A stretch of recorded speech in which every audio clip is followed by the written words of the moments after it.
Zimbabwean authorities have tried to ease fears that antiretroviral drugs being dispensed by public health facilities 6 months after their expiry date are harmful to users.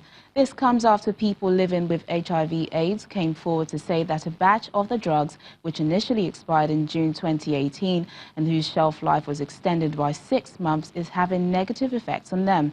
The Ministry of Health Director of AIDS, Dr. Owen Mugurungi, says the Medicines Control Authority of Zimbabwe gave them the green light to distribute the drugs for another 6 months following safety tests.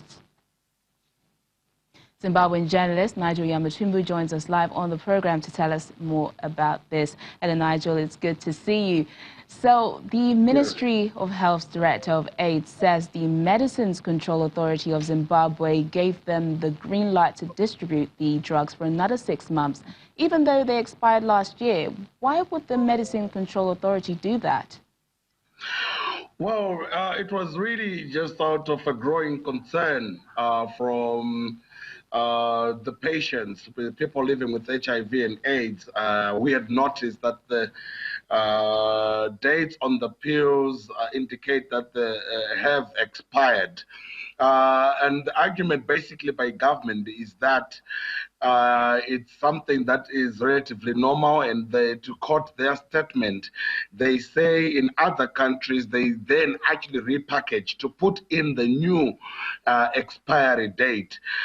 It's rather unfortunate that it had to take the intervention of patients themselves, and government was not proactive to actually say the pills have expired, and we have done this process to make sure that patients are safe. Though there are complaints that there are some certain side effects from some of the patients.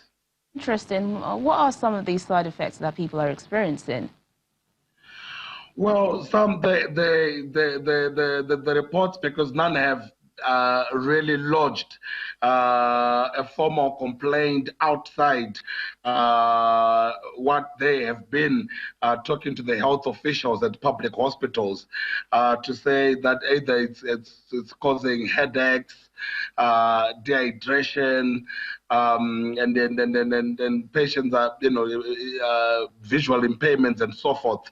That is as far as some of the reports were coming. But the health officials and the government maintain that the pills are safe to use, and that they have done internationally acclaimed test on the pills.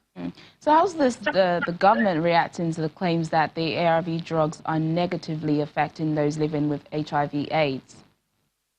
Well, the official position at the moment is that the government is going to continue to use the batches. They've put out a statement clearly stating the batch numbers of the medication that they still claim to be still very safe, that they have said it has passed. But I think there is serious need for a critical discussion, especially in light of the reports that patients are being affected negatively. So it's not just enough to insist that they are safe when the people living with HIV/AIDS are giving feedback that it is actually not entirely safe. Zimbabwean journalist Nigel Yamatumbu, thank you so much for giving us an update on that story.